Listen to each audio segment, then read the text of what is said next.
नमस्कार दोस्तों, एक बार फिर से आपका स्वागत है पॉलिटी स्टडी यूट्यूब चैनल पर। और हम बात कर रहे हैं सीटी 10+2 यानी 12th लेवल का जो एग्ज़ाम हुआ है उसके 23 से अक्टूबर जो फर्स्ट पारी है उसके पेपर के संदर्भ में, और जो क्वेश्चन आए पॉलिटी के उनको सोल्व करेंगे। फटाफट आइए जानते हैं। लेवल बहुत अच्छा और बहुत ज़बरदस्त पूछा जा रहा है इसमें क्वेश्चन। पॉलिटी के इस पेपर में लगभग 9-10 से आए हैं। देखो, इसमें भारतीय संविधान में राज्य के नीति निर्देशक सिद्धांतों की अवधारणा कहां से ली गई, ये क्वेश्चन पहले भी पूछ चुके हैं। कहां से ली हुई है? आयरलैंड के संविधान से ली हुई है। ठीक है, नेक्स्ट देखो, सर्वोच्च न्यायालय ने राजस्थान सरकार को किस बाघ अभ्यारण्य के महत्वपूर्ण बाघ आवास के 1 किलोमीटर के दायरे में चल रही 68 खदानों को बंद करने का आदेश दिया? तो ये किस अभ्यारण्य के संदर्भ में है? तो ये सरिस्का अभ्यारण्य टाइगर रिजर्व है, उसके संदर्भ में सुप्रीम कोर्ट का आदेश आया है।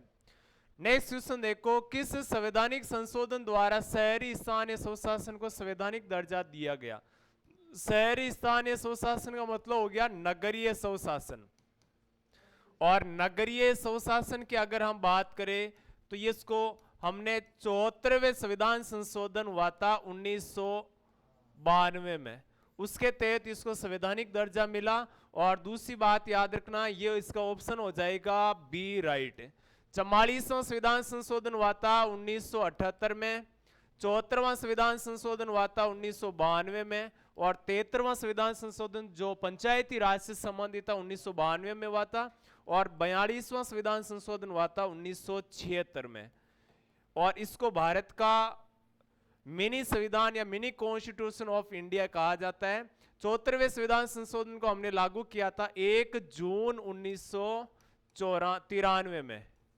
ठीक है, नेक्स्ट देखो, पंचायती राज एक व्यवस्था है। इसमें से देखो ऑप्शन सबसे उपयुक्त, विकल्प सारे सही लेकिन सबसे उपयुक्त चुनना है आपको।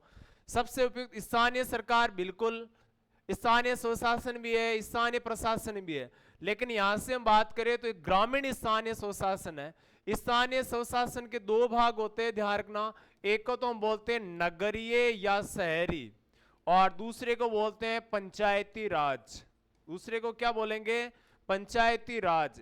तो ये जो दूसरा भाग होता है पंचायती राज, उसका उल्लेख दूसरा हम बोलते हैं यानी स्थानीय स्वशासन के संदर्भ में। नेक्स्ट देखो, पंचायती राज व्यवस्था के तहत ग्राम सभा की बैठक के लिए आवश्यक न्यूनतम कोरम, कोरम शब्द को हिंदी में बोलते हैं गणपूर्ति, और कोरम शब्द होता है अंग्रेजी में।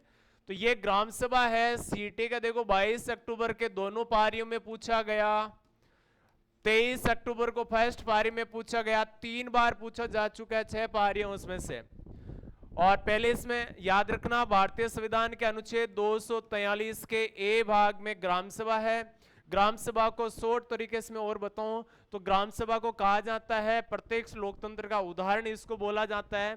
और इसमें अगर बात करें तो इसमें लघु संसद भी राजस्थान में इसको कहा जाता है। ग्राम सभा की बैठकें होती है वर्ष में कम से कम 2 होनी चाहिए, और राजस्थान में 4 बैठकें होती है। ग्राम सभा की बैठकों की अध्यक्षता सरपंच करता है। सरपंच नहीं होने पर उप सरपंच, या दोनों ही नहीं होने पर सदस्यों में से कोई एक को अध्यक्ष बनाया जाता है। ठीक है, और ग्राम सभा और वार्ड सभा के लिए दोनों के लिए गणपूर्ति होनी चाहिए, कुल सदस्यों का 10% भाग, या इसको कह सकते हैं 10वां भाग, या इसको कह सकते हैं 1/10 भाग। ये सारी बात इसमें सही होगी।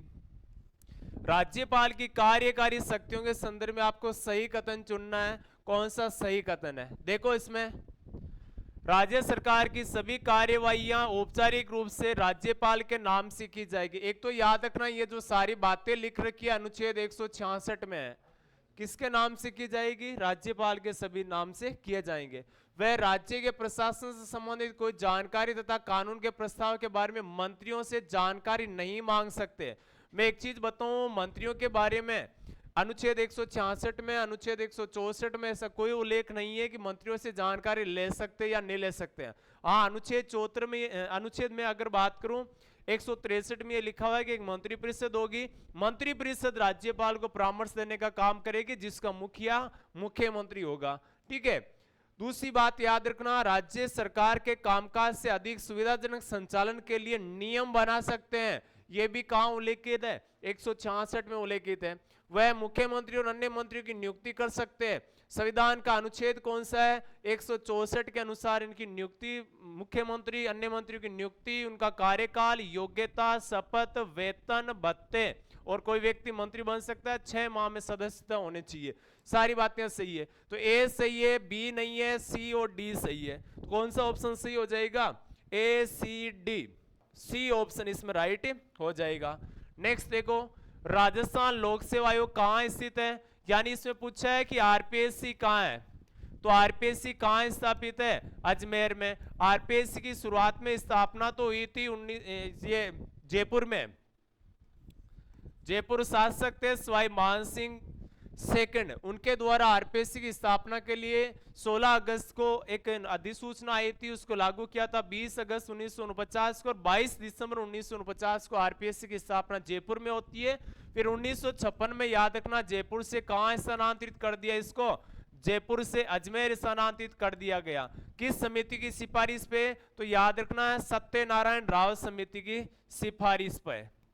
सत्यनारायण राव समिति की सिफारिश पर इसको जयपुर से कहां स्थापित कर दिया? जोधपुर, अजमेर। वर्तमान में घूघरा घाटी अजमेर में संचालित है।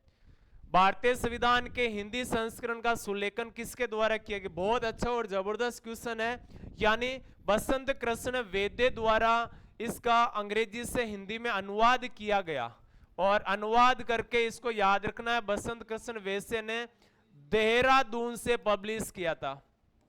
कहां से पब्लिश किया? देहरादून से इसको पब्लिश किया था, ये पॉइंट नोट करना है। नेक्स्ट देखो, राजस्थान में वर्तमान 1 सितंबर 2024 के दिन मुख्यमंत्री कौन है? वर्तमान मुख्यमंत्री पूछा है, सीधी सी बात है। तो मैं एक चीज बताऊं, भजलाल शर्मा है 15 दिसंबर 2023 से, 15 दिसंबर 2023 से लगातार वर्तमान में क्या है? राजस्थान के व्यक्तिगत रूप से 14वें मुख्यमंत्री है, और क्रम के हिसाब से 26वें मुख्यमंत्री है। यानी 15 दिसंबर 2023 से 2 उप मुख्यमंत्री प्रेमचंद बेरवा और दिया कुमारी को बनाया गया था, और मुख्यमंत्री भजलाल शर्मा को बनाया गया था। अशोक गहलोत का कार्यकाल है 3 दिसंबर 2023 तक रहा था, रिजल्ट 3 दिसंबर को आए थे। अशोक गहलोत है राजस्थान के 3 बार मुख्यमंत्री बन चुके हैं। और दूसरी बात करें, यानी 1998 से 2003, 2008 से 13 और 18 से 23। वसुंधरा राजे 2 बार मुख्यमंत्री बन चुके, एकमात्र राजस्थान की मुख्यमंत्री जो क्या थी? महिला मुख्यमंत्री थी। वसुंधरा राजे के बारे में याद रखना है, 2003 से लेकर ये एक बार तो रही थी 2008 तक, और फिर रही थी 2013 से 2018 तक। 2013 से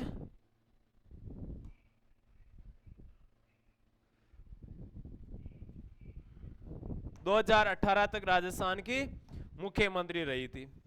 पहली बार जब 2003 में मुख्यमंत्री रही थी, उस समय पहली बार राजस्थान में विधानसभा के चुनाव ईवीएम मशीन से हुए थे। जब 2013 से 18 तक रही थी, ईवीएम में पहली बार है राजस्थान में नोटा उपयुक्त में से कोई पसंद नहीं, यानी नोटा का प्रयोग 2013 में किया गया था। ये महत्वपूर्ण है। 9 प्रश्न है जो मान लो कि 23 अक्टूबर 2023 की जो फर्स्ट शिफ्ट में पूछे गए थे।